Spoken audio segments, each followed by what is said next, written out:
प्यारे पंजाबी, मोदी सरकार कहती है कि वह किसानों की आमदन दुगना करना चाहती है, पर खेतीबाड़ी मंत्री श्री नरेंद्र तोमर अनुसार उन्होंने मंत्रालय के कोल किसानों की वित्तीय स्थिति दर्शाउंदा कोई आंकड़ा उपलब्ध नहीं। ये उन्होंने पार्लीमेंट की स्टेटमेंट है भाई। अजिहा आखिरी सर्वेखण मनमोहन सिंह सरकार द्वारा किया गया सी। जेकर तुहाडे कोल किसानों की वित्तीय स्थिति बारे कोई जानकारी नहीं या आंकड़ा नहीं, तो तुसी किसानों की आमदन दुगनी करन दा जुमला छड्ड के ये खेती कानून किवें बनाए? ये वड्डा सवाल है। तुसी अंबानी ते अडानी वर्गे कॉरपोरेटां बारे सब कुछ जानते हो, जिन्हां दे हवाई जहाज़ां दे विच तुसी घुमदे हो, जिहड़े थोड़ी कंपेन रन करते हैं। हर आंकड़ा उन्हां बारे तुहानूं पता है। निर्माण अते सेवा खेतर पहला ही कारपोरेटां दे हत्थां दे विच है। हुण थोड़ी नज़र खेतीबाड़ी खेतर ते है, जो इस समय सब तो वध लाहेवंद धंधा है। 2022 वो सन है जिथे मोदी सरकार ने किसानों की आमदन दुगनी करने का वायदा किया सी। मोदी सरकार द्वारा अज जिहड़ी MSP अनाउंस की गई है, वो 12 सालों अगर देखा जाए सब तो घट 2% भाव 40 रुपये वाधा किया गया है। हुण मैं लागत ते आउणा। जदों तुसी लागत नूं देखदे हो ते अप्रैल 2020 दे विच डीजल का रेट 63 रुपये प्रति लीटर सी। मौजूदा दर 92 रुपये प्रति लीटर, यानी कि जिहड़ी लागत वधी है वो डीजल के उत्ते कल्ले 48% एक साल दे विच। मैनूं नहीं लगता कि जदों देश आजाद होया किसी एक साल दे विच 30 रुपये डीजल वधिया होवे। चलो सरदार मनमोहन सिंह की सरकार सी 2014 च और मोदी सरकार आई है तो डीजल के रेट 50 तो थोड़े जे उत्ते 53 रुपये सी। हुण सरों के तेल के उत्ते आने हैं, और ये सारिया लागतां ने जिहड़ियां किसान के उत्ते रोजमर्रा की जिंदगी दे विच पैंदियां ने। सरों का तेल 174% महंगा एक साल दे विच, हैरानी जो। DAP 140% महंगा खाद। सूरजमुखी का तेल 170% महंगा एक साल दे विच। LPG का सिलेंडर वीरो 9 महीनों के विच 190 रुपए का वाधा। जिस अनुपात के नाल वस्तां की कीमत दे विच वाधा होया है कि किसानां दी आमदन दे विच उसे अनुसार दे नाल वाधा होया है। दरअसल ये 3 खेती कानून अंबानी अते अडानी नूं मुनाफा देने के लिए लियांदे गए है, और यही असल सच है। 90% आबादी नूं नज़रअंदाज करके, जिहदे च किसान, मजदूर ते छोटे व्यापारी होंदे। अगे जाण तो पहला मैं तुहानूं 2 केस दसदा कि वह किवें कॉरपोरेट एकाधिकार मोनोपली बनाउण दे लई कानून अते नीतियां नूं मरोड़ के वध तो वध मुनाफा अंबानी ते अडानी नूं दिता जांदा है। नंबर 1, हिमाचल प्रदेश का 5000 करोड़ का एप्पल बाजार। वड्डा मगरमच्छ अडानी एग्री फ्रैश शुरू दे विच किसानां नूं APMC मंडी नालों वध रेट दे आकर्षण दे के अपने वल लुभाउंदा सी। खरीद दे विच ज्यादा रेट दे के किसान उहदे वल आकर्षित होए, ते कुछ ही अरसे बाद जदों छोटे व्यापारी मर गए ते अडानी साहब ने 12 तो 72 रुपये रेट सिੱਟਾ मोनोपली बना के, ते उही अगे 250 रुपए तो वध प्रति किलो की दर दे नाल वेचिया। किसानां नूं अडानी कलैक्शन सेंटर तक पहुंचाउण दे लई उत्पादां दी पैकिंग अते आवाजाई का खर्च भी देना पैंदा है। किसानां अते सरकारी अधिकारियों नूं शामिल कीते बिना अडानी समूह मन मर्जी आरबिट्रेरी तरीके दे नाल सेब की कीमत निर्धारित करता है, जबकि APMC दे विच साडियां जिहड़ियां APMC दीयां मंडियां दे विच अज भी किसान नूं 90 तो 125 रुपये प्रति किलो प्राप्त होंदे ने। अडानी समूह नूं मोदी सरकार वल्लों नियंत्रित माहौल CA विच ਕੋਲਡ ਸਟੋਰਾਂ ਨੂੰ ਸਬਸਿਡੀ ਦਰਾਂ ਦੇ ਸਥਾਪਿਤ ਕਰਨ ਦੇ ਲਈ ਜ਼ਮੀਨ ਸਸਤੀ ਦਿੱਤੀ ਗਈ ਅਤੇ ਸਰਕਾਰ ਵੱਲੋਂ 75% ਸਬਸਿਡੀ ਪ੍ਰਾਪਤ ਕਰਨ ਲਈ ਨੀਤੀ ਨੂੰ ਹੀ ਤੋੜ ਮੋੜ ਦਿੱਤਾ ਗਿਆ। ਬਾਕੀ 25% ਬੈਂਕਾਂ ਤੋਂ ਲੈ ਕੇ ਬਿਨਾਂ ਕੁਝ ਖਰਚੇ ਅਡਾਨੀ ਸੇਬਾਂ ਦੀ ਮਾਰਕੀਟ ਨੂੰ ਪੂਰੀ ਤਰ੍ਹਾਂ ਕੰਟਰੋਲ ਕਰ ਰਿਹਾ ਹੈ ਔਰ ਹਰ ਨੀਤੀ ਇਹਨਾਂ ਦੇ ਮੁਨਾਫੇ ਦੇ ਲਈ ਬਣਾਈ ਜਾਂਦੀ ਹੈ। ਨੰਬਰ 2, ਸਰੋਂ ਦਾ ਤੇਲ। ਜਿਨ੍ਹਾਂ ਨਿਯਮਾਂ ਦੀ ਸਿਫਾਰਿਸ਼ FSSAI ਨੇ ਕੀਤੀ ਹੈ ਉਹਨਾਂ ਵਿੱਚ ਸ਼ਾਮਿਲ ਹੈ ਕਿ ਬਹੁ ਸਰੋਤ ਖਾਣ ਵਾਲੇ ਤੇਲ ਨੂੰ ਖੁੱਲਾ ਨਾ ਵੇਚਿਆ ਜਾਏ। ਇਹ ਨਿਰਦੇਸ਼ ਜਾਰੀ ਕੀਤੇ ਗਏ। ਪਹਿਲਾਂ ਤੁਸੀਂ ਦੇਖਿਆ ਹੋਣਾ ਕਿਸਾਨ ਵੀਰ ਖੁੱਲਾ ਸਰੋਂ ਦਾ ਤੇਲ ਵੇਚਦੇ ਵੀ ਸੀ, ਕਢਾਉਂਦੇ ਵੀ ਸੀ, ਘਰ ਨੂੰ ਵੀ ਲਿਜਾਂਦੇ ਸੀ। ਸਿਰਫ AG ਮਾਰਕ ਦੇ ਅਧੀਨ ਵਿਕਰੀ ਹੋਵੇਗੀ, ਇਹ ਨਿਰਦੇਸ਼ ਜਾਰੀ ਕੀਤਾ। ਪਿਛਲੇ ਸਾਲ ਸਰੋਂ ਦੇ ਤੇਲ ਦੀ ਮੰਗ ਅਤੇ ਸਪਲਾਈ ਇੱਕ ਸਮਾਨ ਸੀ। ਸਪਲਾਈ ਵੀ ਉਨੀ ਸੀ ਤੇ ਡਿਮਾਂਡ ਵੀ ਉਨੀ ਸੀ, ਇਹਦੇ 'ਚ ਕੋਈ ਫਰਕ ਨਹੀਂ ਪਿਆ। ਫਿਰ ਵੀ ਸਰੋਂ ਦੇ ਤੇਲ ਦੀ ਕੀਮਤ 174% ਵਧੀ ਇੱਕ ਸਾਲ ਦੇ ਵਿੱਚ। ਮੂੰਗਫਲੀ ਦੇ ਤੇਲ ਦੀ ਕੀਮਤ 180% ਵਧੀ ਇੱਕ ਸਾਲ ਦੇ ਵਿੱਚ। ਹੁਣ ਅਡਾਨੀ ਇਲਮਾਰ ਸਮੂਹ ਨੇ ਬਾਜ਼ਾਰ ਵਿੱਚ 4,500 ਕਰੋੜ ਰੁਪਏ ਇਕੱਠੇ ਕਰਨ ਲਈ ਆਪਣਾ ਪਹਿਲਾ IPO ਲਾਂਚ ਕਰ ਦਿੱਤਾ ਹੈ। ਮਤਲਬ ਲੋਕਾਂ ਤੋਂ ਪੈਸੇ ਲਊਗਾ ਬਗੈਰ ਆਪਣਾ ਇੱਕ ਵੀ ਪੈਸਾ ਲਾਏ। ਜੇ ਘਾਟਾ ਤੇ ਲੋਕਾਂ ਦਾ, ਜੇ ਵਾਧਾ ਤੇ ਅੰਬਾਨੀ ਸਾਹਿਬ ਦਾ। ਮਾਲ ਲੋਕਾਂ ਦਾ, ਮਸ਼ਹੂਰੀ ਅਡਾਨੀ ਦੀ ਕੰਪਨੀ ਦੀ। ਇਸੇ ਤਰ੍ਹਾਂ ਉਹਨਾਂ ਨੇ ਖੇਤੀ ਖੇਤਰ ਵਿੱਚ ਅੰਬਾਨੀ ਤੇ ਅਡਾਨੀ ਦਾ ਮੋਨੋਪੋਲੀ ਕਾਇਮ ਕਰਨ ਦੇ ਲਈ 3 ਖੇਤੀ ਕਾਨੂੰਨ ਲਿਆਂਦੇ। ਇਹਨਾਂ ਖੇਤੀ ਕਾਨੂੰਨਾਂ ਨੂੰ ਸਮਝਣ ਦੇ ਲਈ ਸਾਨੂੰ 2014 ਵਿੱਚ ਵਾਪਸ ਜਾਣਾ ਪਵੇਗਾ। ਅਗਸਤ 2014 ਸ਼ਾਂਤਾ ਕੁਮਾਰ ਦੀ ਕਮੇਟੀ ਦੀ ਮੀਟਿੰਗ ਕੀ ਰეკਮੈਂਡ ਕਰਦੀ ਹੈ? 4 ਰეკਮੈਂਡੇਸ਼ਨ। ਪਹਿਲਾ, ਪ੍ਰਾਈਵੇਟ ਖਿਡਾਰੀਆਂ ਨੂੰ ਖੇਤੀ ਉਤਪਾਦਨ ਦੀ ਖਰੀਦ ਪ੍ਰਕਿਰਿਆ ਦੇ ਵਿੱਚ ਲਿਆਉਣ ਲਈ FCI ਸਾਰੇ ਖਰੀਦ ਕਾਰਜ ਛੱਡੇ। 2, ਜੇ ਰਾਜ ਸਰਕਾਰ ਦੁਆਰਾ MSP ਦੇ ਉੱਤੇ ਕੋਈ ਬੋਨਸ ਦਿੱਤਾ ਜਾਂਦਾ ਹੈ ਤਾਂ ਕੇਂਦਰ ਸਰਕਾਰ ਕੇਂਦਰੀ ਪੂਲ ਹੇਠਾਂ ਉਸ ਦਾ ਅਨਾਜ ਸਵੀਕਾਰ ਨਹੀਂ ਕਰੇਗੀ। ਇਹ ਬਲੈਕਮੇਲ ਸੀ। ਤੀਜਾ, FCI ਨੂੰ ਸਟੋਰ ਕਰਨ ਦਾ ਕੰਮ ਨਿੱਜੀ ਖਿਡਾਰੀਆਂ ਯਾਨੀ ਅਡਾਨੀ ਨੂੰ ਆਊਟਸੋਰਸ ਕਰਨਾ ਚਾਹੀਦਾ ਹੈ। ਰਿਕਮੈਂਡੇਸ਼ਨ ਹੈ। ਚੌਥੀ, ਕਮੇਟੀ ਸੁਝਾਅ ਦਿੰਦੀ ਹੈ ਕਿ ਕੇਂਦਰ ਨੂੰ PDS ਸਿਸਟਮ ਦੇ ਅਧੀਨ ਜਿਹੜਾ 67% ਗਰੀਬ ਸਬਸਿਡਾਈਜ਼ ਰੇਟ ਦੇ ਉੱਤੇ ਫੂਡ ਸਿਕਿਉਰਿਟੀ ਦੇ ਤਹਿਤ ਖਾਣਾ ਅੰਨ ਪਾਣੀ ਲੈਂਦਾ ਸੀ, ਉਹਦੀ ਆਬਾਦੀ ਨੂੰ ਮੁੜ ਵਿਚਾਰ ਕੇ 40% ਘਟਾ ਕੇ 27% ਲੋਕਾਂ ਨੂੰ, ਗਰੀਬੀ ਰੇਖਾ ਵਾਲਿਆਂ ਨੂੰ ਇਹ ਜਿਹੜਾ PDS ਮਿਲਦਾ ਹੈ ਇਹ ਬੰਦ ਕੀਤਾ ਜਾਵੇ।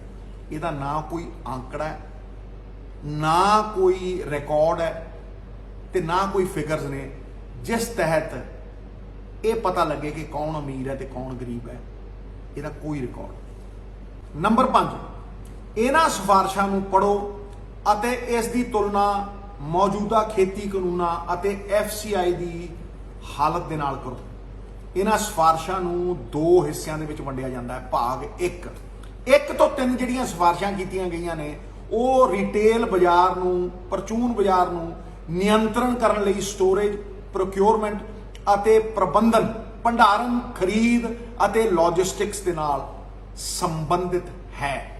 ਭਾਗ B, ਚੌਥੀ ਸਿਫਾਰਿਸ਼ ਰਿਟੇਲ ਬਾਜ਼ਾਰ ਦੇ ਨਿਯੰਤਰਣ ਦੇ ਨਾਲ ਸੰਬੰਧਿਤ ਹੈ ਕਿ ਪਰਚੂਨ ਦੇ ਵਿੱਚ ਜਿੱਥੇ ਸਮਾਨ ਵਿਕਦਾ ਹੈ ਉਹਦੇ ਨਾਲ ਸੰਬੰਧਿਤ ਹੈ। ਇਸ ਖੇਤਰ ਵਿੱਚ ਅੰਬਾਨੀ ਅਤੇ ਅਡਾਨੀ ਦੀ ਮੋਨੋਪੋਲੀ ਏਕਾਧਿਕਾਰ ਸਥਾਪਿਤ ਕਰਨ ਲਈ ਸਰਕਾਰ ਨੇ ਜਾਣਬੁੱਝ ਕੇ ਯੋਜਨਾਬੱਧ ਤਰੀਕੇ ਦੇ ਨਾਲ FCI ਨੂੰ ਤਬਾਹ ਕਰਨਾ ਸ਼ੁਰੂ ਕੀਤਾ। FCI ਦੀ ਆਪਣੀ ਕੋਈ ਆਮਦਨ ਨਹੀਂ ਅਤੇ ਉਹ ਕੇਂਦਰ ਸਰਕਾਰ ਤੇ ਪੂਰੀ ਤਰ੍ਹਾਂ ਨਿਰਭਰ ਹੈ। ਸਰਕਾਰ ਨੇ 2015 ਤੋਂ 19 ਦੇ ਸ਼ਾਸਨ ਦੌਰਾਨ ਬਜਟ ਵਿੱਚ ਭੋਜਨ ਸਬਸਿਡੀ, ਫੂਡ ਸਿਕਿਉਰਿਟੀ ਲਈ ਲੋੜੀਂਦਾ ਫੰਡ ਨਹੀਂ ਦਿੱਤਾ, ਜਿਸ ਕਾਰਨ FCI ਨੂੰ ਵੱਧ ਵਿਆਜ ਦਰਾਂ ਉੱਤੇ ਹੋਰ ਸਰੋਤਾਂ ਤੋਂ ਕਰਜ਼ਾ ਲੈਣ ਲਈ ਮਜਬੂਰ ਹੋਣਾ ਪਿਆ। ਨਤੀਜਾ, ਮੋਦੀ ਸਰਕਾਰ ਦੇ ਪਿਛਲੇ 5 ਸਾਲਾਂ ਦੌਰਾਨ FCI ਦਾ ਕਰਜ਼ਾ 3 ਗੁਣਾ ਹੋ ਗਿਆ। 1965 ਤੋਂ ਵੀਰੋ 2014 ਤੱਕ, 1965 ਤੋਂ 2014 मतलब 50 ਸਾਲਾਂ ਦੇ ਵਿੱਚ ਕਰਜ਼ਾ FCI ਦੇ ਉੱਤੇ 91,000 ਕਰੋੜ ਸੀ ਤੇ ਮੋਦੀ ਸਰਕਾਰ ਦੇ 5 ਸਾਲਾਂ ਦੌਰਾਨ ਇਹ 4 ਲੱਖ ਕਰੋੜ ਰੁਪਈਆ ਹੋ ਗਿਆ। ਇਥੋਂ ਮਨਸ਼ਾ ਸਾਫ਼ ਦਿਖਦੀ ਹੈ ਕਿ FCI ਨੂੰ ਮਾਰਨ ਦੇ ਲਈ ਇੱਕ ਜਾਣ-ਬੁੱਝ ਕੇ ਡੈਲੀਬਰੇਟ ਮੈਕੈਨਿਜ਼ਮ ਬਣਾਇਆ ਗਿਆ। FCI 4 ਕੰਮ ਕਰਦੀ ਹੈ: ਖਰੀਦ, ਭੰਡਾਰ ਅਤੇ ਜਨਤਕ ਵੰਡ ਪ੍ਰਣਾਲੀ PDS ਦਾ ਪ੍ਰਬੰਧ। ਅਡਾਨੀ ਦੀ ਬੰਦਰਗਾਹ 2 ਕਾਰੋਬਾਰ ਉੱਤੇ ਮੋਨੋਪੋਲੀ ਏਕਾਧਿਕਾਰ ਹੈ।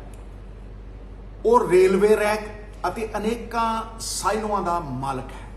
ਜੇਕਰ FCI ਢਹਿ ਜਾਂਦਾ ਹੈ ਤਾਂ ਸਟੋਰੇਜ, ਖਰੀਦ ਅਤੇ ਲੌਜਿਸਟਿਕ ਮਤਲਬ ਪ੍ਰਬੰਧਨ ਅਡਾਨੀ ਦੇ ਕੋਲ ਚਲਾ ਜਾਵੇਗਾ। ਰਿਟੇਲ ਅੰਬਾਨੀ ਨੂੰ ਚਲਾ ਜਾਵੇਗਾ। ਪਬਲਿਕ ਸੈਕਟਰ ਖਤਮ ਤੇ ਸਾਰਾ ਮੁਨਾਫਾ ਅਡਾਨੀ ਔਰ ਅੰਬਾਨੀ ਦੇ ਪ੍ਰਾਈਵੇਟ ਸੈਕਟਰ ਦੀ ਜੇਬ ਦੇ ਵਿੱਚ। ਅਡਾਨੀ ਦਾ ਖੇਤੀ ਕਾਰੋਬਾਰ ਬੁਨਿਆਦੀ ਢਾਂਚੇ ਅਤੇ ਲੌਜਿਸਟਿਕਸ ਦੇ ਨਾਲ ਜੁੜਿਆ ਹੋਇਆ ਹੈ, ਜਿਸ ਦਾ ਲਿੰਕ ਪੋਰਟ ਅਤੇ ਟਰਾਂਸਪੋਰਟ ਨੈਟਵਰਕ ਦੇ ਨਾਲ ਪੂਰੀ ਤਰ੍ਹਾਂ ਜੁੜਿਆ ਹੋਇਆ ਸੰਪੰਨ ਹੈ। ਅੰਤ FCI ਢਹਿ ਜਾਵੇਗੀ ਕਿਉਂਕਿ ਉਹਦੇ ਕੋਲ ਅਦਾਇਗੀ ਕਰਨ ਦਾ ਕੋਈ ਸਮਰੱਥਾ ਨਹੀਂ ਹੈ। ਹੁਣ ਗੱਲ ਕਰੀਏ ਅੰਬਾਨੀ ਦੀ। 2018 ਚ 100% ਪਰਚੂਨ ਦੀ ਰਿਟੇਲ ਦੀ ਖੁੱਲ੍ਹ ਮਿਲੀ। ਅੰਤਰਰਾਸ਼ਟਰੀ ਪੱਧਰ ਤੇ ਫੰਡ ਵਧਾਉਣ ਦੀ ਮਿਲੀ ਭੁਗਤ ਸੀ। 2019 ਦੇ ਵਿੱਚ ਈ-ਕਮਰਸ ਨੀਤੀ ਦੇ ਵਿੱਚ ਬਦਲਾਵ, ਸਾਰੇ ਬਾਜ਼ਾਰ ਉੱਤੇ ਕਬਜ਼ਾ ਹੋਣ ਦੇ ਲਈ, ਤੇ 2020 ਦੇ ਵਿੱਚ ਖੇਤੀ ਕਾਨੂੰਨ ਮੋਨੋਪੋਲੀ ਬਣਾਉਣ ਦੇ ਲਈ ਅੰਬਾਨੀ।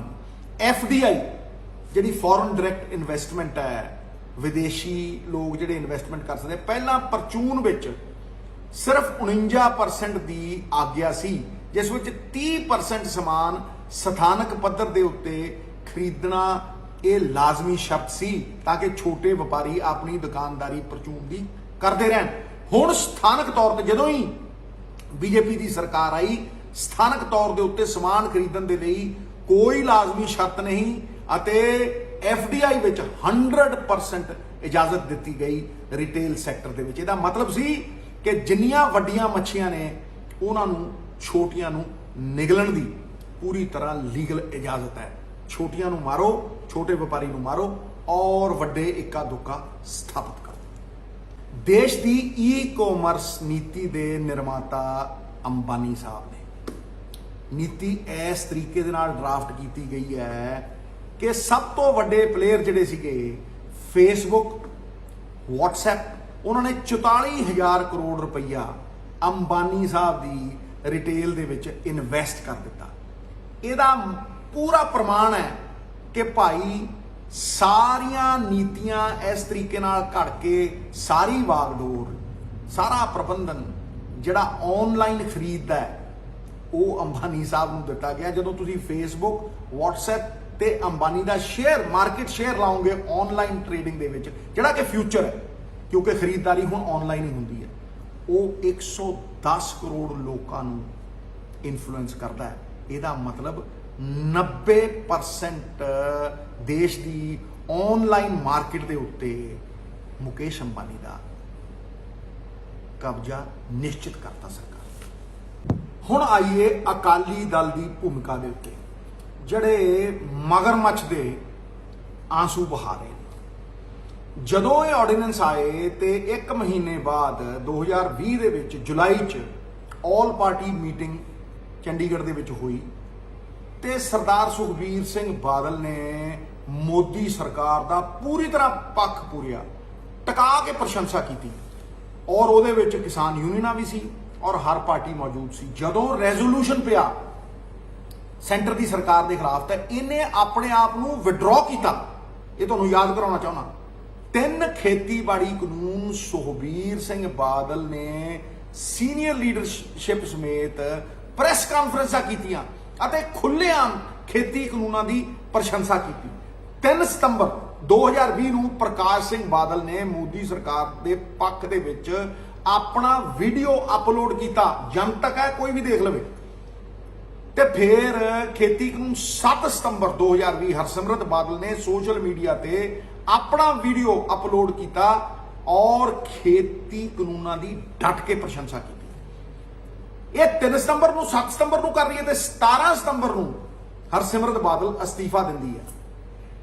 ਉਹ ਅਸਤੀਫਾ ਮਜਬੂਰੀ ਦੇ ਵਿੱਚ ਲੋਕਾਂ ਦੇ ਡਰ ਤੋਂ ਦਿੱਤਾ ਗਿਆ, ਉਹ ਕੋਈ ਸਵੈ ਇੱਛਾ ਦੇ ਨਾਲ ਦਿੱਤਾ ਗਿਆ ਅਸਤੀਫਾ ਨਹੀਂ ਸੀ। ਕਿਉਂਕਿ ਜਦੋਂ ਆਰਡੀਨੈਂਸ ਹੋਏ ਉਸ ਤੋਂ 6 ਮਹੀਨੇ ਤੱਕ ਤਾਂ ਤੁਸੀਂ ਤਾਰੀਫਾਂ ਹੀ ਕਰਦੇ ਰਹੇ ਹੋ ਇਹਨਾਂ ਦੀਆਂ, ਤੇ ਬਾਅਦ ਦੇ ਵਿੱਚ ਜਦੋਂ ਦੇਖਿਆ ਵੀ ਲੋਕ ਹੁਣ ਬਾਹਰ ਨਹੀਂ ਨਿਕਲਣ ਦਿੰਦੇ ਤੇ ਮਜਬੂਰੀ ਦੇ ਵਿੱਚ ਤੁਸੀਂ ਅਸਤੀਫਾ ਦਿੱਤਾ। ਮੈਂ ਇਸ ਤੋਂ ਵੀ ਅੱਗੇ ਜਾਣਾ, ਹਰਸਿਮਰਤ ਬਾਦਲ ਨੇ 3 ਥਾਵਾਂ ਦੇ ਉੱਤੇ ਦਸਤਖਤ ਕੀਤੇ ਹੈ ਜਿਹੜੇ ਕਿ ਆਮ ਲੋਕਾਂ ਨੂੰ ਮੈਂ ਅਵਗਤ ਕਰਾਉਣਾ ਚਾਹੁੰਦਾ ਸਮਰਥਨ ਦੇ ਵਿੱਚ ਇਹਨਾਂ 3 ਖੇਤੀ ਕਾਨੂੰਨਾਂ ਦੇ। ਪਹਿਲੀ ਵਾਰ ਫੂਡ ਪ੍ਰੋਸੈਸਿੰਗ ਮੰਤਰੀ ਵਜੋਂ ਬਿੱਲ ਦੇ ਖਰੜੇ ਦੇ ਉੱਤੇ ਹਰਸਿਮਰਤ ਬਾਦਲ ਨੇ ਸਾਈਨ ਕੀਤੇ। ਦੂਜੀ ਵਾਰ ਕੈਬਨਿਟ ਦੇ ਵਿੱਚ ਜਦੋਂ ਆਰਡੀਨੈਂਸ ਆਇਆ ਉਦੋਂ ਸਾਈਨ ਕੀਤੇ। ਤੀਜੀ ਵਾਰ ਕੈਬਨਿਟ ਵਿੱਚ ਜਦੋਂ ਬਿੱਲ ਬਣ ਕੇ ਸਾਹਮਣੇ ਆਇਆ ਉਦੋਂ ਸਾਈਨ ਕੀਤੇ। ਜੇ ਉਹ ਖੇਤੀ ਕਾਨੂੰਨਾਂ ਦੇ ਵਿਰੋਧ ਹੀ ਕਰਦੀ ਸੀ ਤਾਂ ਉਹ ਅਸਹਿਮਤੀ ਨੋਟ ਕਿਉਂ ਨਹੀਂ ਛਾਪਿਆ, ਉਹ ਡਿਸੈਂਟ ਨੋਟ ਅੱਜ ਕਿਉਂ ਜਨਤਕ ਨਹੀਂ ਕਰਦੇ? ਇਹ ਸਵਾਲ ਨੇ ਜਿਹੜੇ ਪੰਜਾਬੀਆਂ ਦੇ ਸਾਹਮਣੇ ਨੇ ਔਰ ਪੰਜਾਬੀਆਂ ਨੂੰ ਇਹਨਾਂ ਦੇ ਉੱਤਰ ਚੰਗੀ ਤਰ੍ਹਾਂ ਪਤਾ। ਆਮ ਆਦਮੀ ਪਾਰਟੀ ਦੀ ਗੱਲ, 1 ਦਸੰਬਰ 2020 ਨੂੰ ਕੇਜਰੀਵਾਲ ਸਰਕਾਰ ਨੇ ਦਿੱਲੀ ਵਿੱਚ ਪ੍ਰਾਈਵੇਟ ਮੰਡੀ APMC ਨੂੰ ਰੱਦ ਕਰਕੇ ਪ੍ਰਾਈਵੇਟ ਮੰਡੀ ਸਥਾਪਿਤ ਕਰਨ ਦੇ ਲਈ ਮੋਦੀ ਸਰਕਾਰ ਦੇ ਖੇਤੀ ਕਾਨੂੰਨਾਂ ਵਿੱਚੋਂ ਇੱਕ ਨੂੰ ਨੋਟੀਫਾਈ ਕੀਤਾ, ਜਦ ਕਿ ਕਿਸਾਨ ਦਿੱਲੀ ਦੀਆਂ ਬਰੂਹਾਂ ਦੇ ਉੱਤੇ ਅੰਦੋਲਨ ਕਰ ਰਹੇ ਸੀ। ਉਦੋਂ ਬਾਅਦ ਡਰਾਮਾ ਕੀਤਾ, ਸੈਸ਼ਨ ਬੁਲਾ ਕੇ ਬਿੱਲ ਪਾੜਤੇ। ਪਰ ਕੀ ਉਹ ਜਿਹੜਾ ਕਾਨੂੰਨ ਨੋਟੀਫਾਈ ਕੀਤਾ ਸੀਗਾ ਪ੍ਰਾਈਵੇਟ ਮੰਡੀਆਂ ਵਾਲਾ, ਕੀ ਉਹ ਡੀ ਨੋਟੀਫਾਈ ਹੋਇਆ? ਜੇ ਡੀ ਨੋਟੀਫਾਈ ਕੀਤਾ ਤਾਂ ਫਿਰ ਮੈਂ ਮੰਨਾਂ। ਇਹ ਡਰਾਮਾ ਹੈ ਸਾਰਾ, ਇਹ ਦਿਖਾਵਾ ਹੈ ਸਾਰਾ, ਇਹ ਮਗਰਮੱਛ ਦੇ ਆਂਸੂ।